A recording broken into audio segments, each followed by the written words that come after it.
से अच्छे ताल्लुकात की बुनियाद के ऊपर इस टाइम में ये इक़्तिदार के अंदर आया। इसका कोई मुस्तकबिल नहीं है, जैसे कि एस्टेब्लिशमेंट के कुछ किरदार जब चले जाते हैं तो उनका कोई मुस्तकबिल नहीं होता। ये उसी तरह एक किरदार है और ये किरदार अपना टाइम पूरा करके चला जाएगा।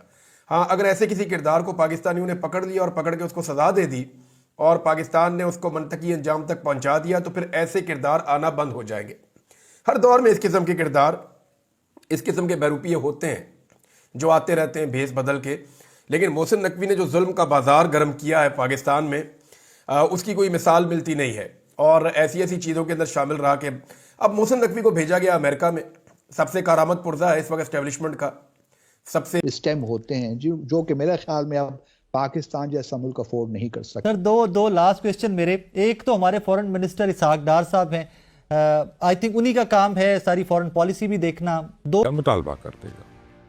अमेरिका में बैठे बैठे शहबाज गिल जैसे पकौड़े मुसलसल दावा कर रहे थे कि ट्रंप के बेटे और बहू से उनकी बात हो गई है और उधर डोनाल्ड ट्रंप अपना ऑफिस संभालेंगे, उधर अडियाला जेल के ताले खुल जाएंगे।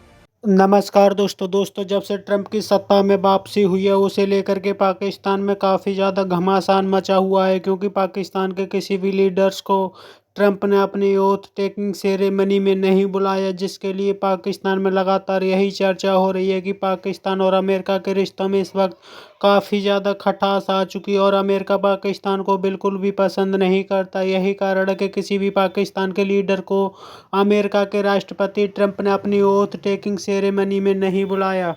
बेहतरीन मोहरा है कि जाओ जाके वहाँ पे मामला ठीक करके आओ। अब तक की मेरी इतला के मुताबिक जो डोनाल्ड ट्रंप की हलफ बर्दारी है वहाँ पे तो ये पहुँच नहीं सका। बिलावल के लिए क्लेम किया जा रहा था और बड़े शद और मत के साथ लोग कह रहे थे कि बिलावल को दावत आई है, लेकिन बिलावल को कोई दावत नहीं आई, ना 3 में ना 13 में। बल्कि बिलावल की एक वीडियो गर्दिश कर रही है जिसमें अंग्रेज़ी ज़ुबान में ही बिलावल डोनाल्ड ट्रंप की बुराइयाँ कर रहा है। पॉलिटिकल एंगेजमेंट्स का काम भी इससे लिया जाता है, मोहसिन नकवी ट्रांसफ़र पोस्टिंग्स के काम भी इससे लिए जाते हैं, सियासतदानों की आपस में जो गवर्नमेंट की डीलिंग है वो उसमें भी इसको शामिल किया जाता है। वज़ीर दाखिला भी वही है, क्रिकेट बोर्ड का चेयरमैन भी वही है, अब वज़ीर खारजा का काम भी उससे लिया जा रहा है। तो इसहाक डार के लिए डूब मरने की बात है। वैसे डूब के इन्होंने मरना तो नहीं है, क्योंकि शहबाज शरीफ की वजारत उज़्मा का काम भी नॉर्मली मोहसिन नकवी कर रहा होता है, तो उन्हें इस बात की शर्म तो आ नहीं रही। अब ये जिस हॉल के अंदर गए हैं वहाँ पर इनकी फ़ोटो तो नज़र नहीं आ रही, भारतीय वज़ीर खारजा की फ़ोटो सामने वो बैठे हुए वो नज़र आ रही है वीडियो के अंदर, लेकिन ये लोग दिखाई नहीं दे रहे। अब पाकिस्तान ने किया क्या, इसके ऊपर आप ज़रा गौर करें कि ये 2 दिन पुराना एक इवेंट है जिसकी कुछ वीडियोज़ और तस्वीर सामने आई हैं। और ये एक ऑर्गेनाइजेशन है जिसने ये इवेंट करवाया था, जिसमें मोहसिन नकवी शामिल था। वहाँ पे डोनाल्ड ट्रंप की तारीफ़ें कर रहा था ये, और ये एंटी चाइना कोई तंजीम है जिसने ये इवेंट, जो चाइना के बहुत खिलाफ है। यानी ये जो तंजीम है इसका नाम ही अगर आप देखें तो आपको हैरत हो जाएगी। मैंने यह निकाला हुआ अपने पास, इसका नाम है जी New Federal State of China. ये एक एंटी चाइना तंजीम है, पीछे इनका नाम भी लिखा हुआ है new Federal State of China. वहाँ पे जनाब मोहसिन नकवी खड़ा होकर गोरी चमड़ी के साथ जो है वो हाथ शाथ मिला रहा है। एक तंजीम का इवेंट है जिसमें वो डोनाल्ड ट्रंप की तारीफ़ें कर रहा है और वहाँ से वीडियो डाल के क्लेम कर रहा है कि पता नहीं डोनाल्ड ट्रंप सामने बैठ के सुन रहा है। तो ऐसी कोई बात नहीं है, ये एंटी चाइना तंजीम है। इसके अंदर मोहसिन नकवी क्यों गया इसको ज़रा समझें। मोहसिन नकवी को या उसके जो मालिकान है एस्टेब्लिशमेंट के लोग, उन्हें यह लगता है कि अमेरिका में क्योंकि डोनाल्ड ट्रंप की पार्टी में एंटी चाइना सेंटिमेंट्स हैं, लिहाजा इनको इस्तेमाल किया जा सकता है। मेरी ऐसी फोटोएं बाहर आएंगी कि देखिए हम चाइना के खिलाफ खड़े हो गए हैं, हम अमेरिका में आकर एंटी चाइना तंजीम जो है उनके साथ खड़े हो गए हैं। अब उस तंजीम को भी ये कहा गया कि जी आप हमारी मुलाकात करवा दें, हम बताना चाहते हैं आने वाली हुकूमत को। तो ये इस किस्म की इन्होंने गेम डालने की कोशिश की है। इन्हें बेवकूफ़ों को ये पता नहीं है कि दुनिया की पॉलिसी तो बदल रही है ट्रंप के आने के बाद। यानी ये तो ब्लॉक्स की बात कर रहे हैं ना, यानी दुनिया 2 ब्लॉक्स में तकसीम हो जाती है ना, चाइना का ब्लॉक है, एक अमेरिका का ब्लॉक है। तो ये ब्लॉक्स की सियासत होती है, लेकिन ये ब्लॉक्स की सियासत तब होती है जब डेमोक्रेट्स आते हैं। जब जो बाइडन की हुकूमत थी तब ये ब्लॉक्स बन रहे थे कि कौन चाइना के साथ खड़ा, कौन अमेरिका के साथ खड़ा, ये चीज़ें तब हो रही थी। अब डोनाल्ड ट्रंप की हुकूमत है तो डोनाल्ड ट्रंप तो कोई नई जंग छेड़ने नहीं जा रहा, और डोनाल्ड ट्रंप जो है वो ब्लॉक्स को ख़त्म करना चाहता है, और वो इस तरह से नहीं चाहता जिस तरह जो बाइडन की हुकूमत चाहती थी। तो इस बंदे की तो पॉलिसी कुछ और है, और इन्होंने पुरानी पॉलिसी के ऊपर नए बंदे को खरीदने की कोशिश की या उसे जो है वो पसंद आने की कोशिश की। कि बहुत सारे फैक्टर्स और भी होते हैं पाकिस्तान जैसे स्टेट्स के अंदर, लेकिन is he performing well sir? I can't say much about his performance. Performance तो देखिए जो होती है वो नजर आती है। कुछ एरियाज में आई डू कमेंड देम। एक खास तौर पे बांग्लादेश में 5 अगस्त 2000 पिछले साल जो कुछ हुआ उसके बाद हमने एक बड़ा अच्छा प्रोसेस शुरू कर रखा है बांग्लादेश के हवाले से। मैं उम्मीद करता हूं कि वो उस तरह की सिचुएशन नहीं होगी जो अफगानिस्तान में हमारे साथ हुआ, और हम इसको बड़ा इंटेलिजेंटली ये सारे मामले को आगे लेकर चलेंगे। जहां तक भारत का ताल्लुक है उसमें डिसाइसिव नजर आती है। चीन के मामले में मुझे कोई खास वो गर्मजोशी नजर नहीं आती जो होनी चाहिए। इसी तरह आप देखते हैं कि अमेरिका का क्या मामलात होते हैं, लेकिन ओवरऑल मैं समझता हूं कि फॉरेन पॉलिसी के मैदान में बहुत कुछ करने की जरूरत है। It's not about Ishaq Dar साहब, it's about the whole country as a whole, because इसमें जिस तरह आपने बिल्कुल दुरुस्त फरमाया बहुत से स्टेक होल्डर्स होते हैं फॉरेन पॉलिसी फ्रंट पे, तो सबको अपना अपना किरदार अदा करना है, क्योंकि इसमें मिलिट्री डिप्लोमेसी भी है, इकोनॉमिक डिप्लोमेसी भी है, पब्लिक डिप्लोमेसी भी है, ट्रेड डिप्लोमेसी भी है, बहुत सी चीजें हैं जो कि आपकी फॉरेन पॉलिसी की कामयाबी या नाकामी का जरिया बनते हैं। तो जब तक ये होलिस्टिक अप्रोच नहीं होगी, जब तक हम इस काबिल नहीं होंगे कि तमाम डॉट्स को हम मिलाने के काबिल हो जाएं, उस वक्त तक हम फॉरेन पॉलिसी के मैदान में वो अचीव नहीं कर सकते जो हम चाहते हैं। सर माय लास्ट क्वेश्चन, पहले तो मुझे भी लगता था कि सिर्फ सोशल मीडिया की डिबेट है कि डोनाल्ड ट्रंप आएंगे और इमरान खान शायद जेल से रिहा हो जाएंगे, वो प्रेशर डालेंगे, बट देन मैंने एक किताब का रेफरेंस अभी कल के अखबार में पढ़ लिया कि क्लिंटन पाकिस्तान आए थे नवाज शरीफ साहब के लिए, तो फिर मुझे भी कुछ और तबक रोशन हुए। It has happened in the past. Is it possible sir कि डोनाल्ड ट्रंप की एडमिनिस्ट्रेशन या directly Donald Trump somehow Pakistani government Pakistani stakeholders पे प्रेशर डालें टेकिंग इमरान खान मैटर?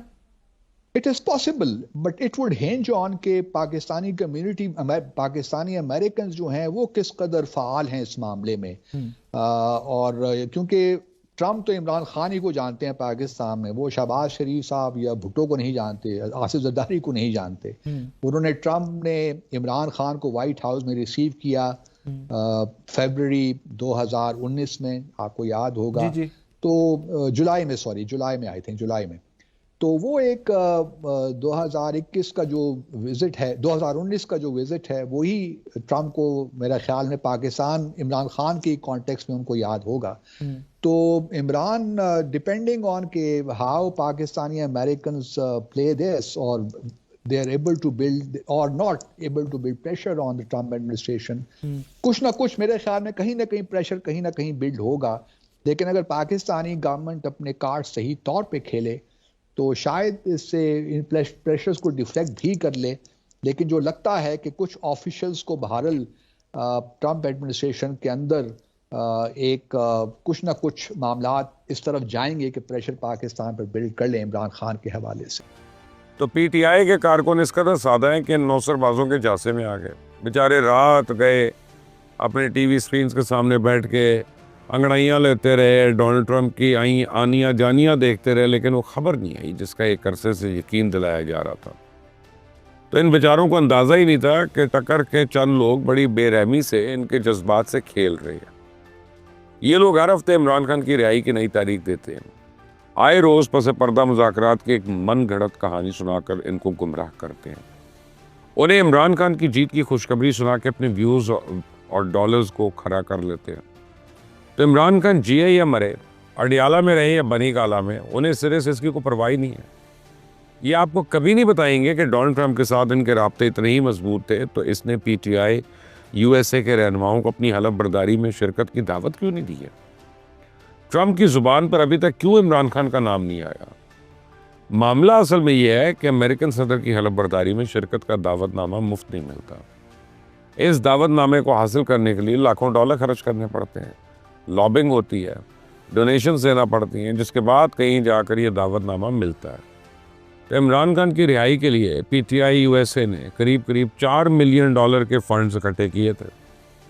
भारतीय खुफिया एजेंसी रॉ ने भी उस फंड रेजिंग में पीटीआई की मदद की। रॉ की हदायत पर अमेरिका में मुकीम भारतीय शहरियों ने दिल खोल कर पीटीआई यूएसए को चंदा दिया।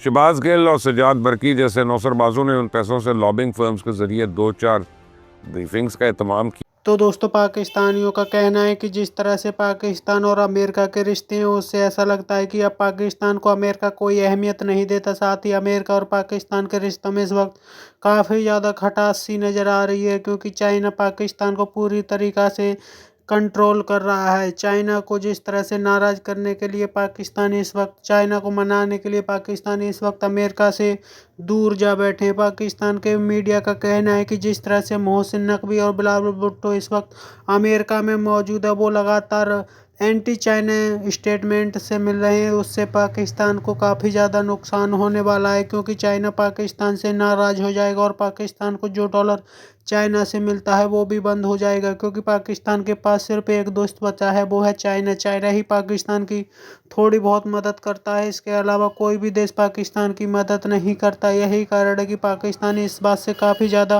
परेशान हो चुके हैं। यदि चाइना से भी पाकिस्तान का लफड़ा पड़ गया तो पाकिस्तान के लिए काफ़ी ज़्यादा मुश्किलात खड़ी हो जाएंगी, क्योंकि पाकिस्तान को अमेरिका तो पसंद करता ही नहीं है। अब चाइना भी पाकिस्तान पर आने वाले दिनों में एक के बाद एक कड़े एक्शन ले सकता है। आपकी क्या राय कमेंट में जरूर शेयर करें। यदि आप चाहे अपने चैनल को सब्सक्राइब करें, वीडियो पसंद आए तो लाइक करें, कमेंट करें और शेयर करें। जय हिंद, वंदे मातरम।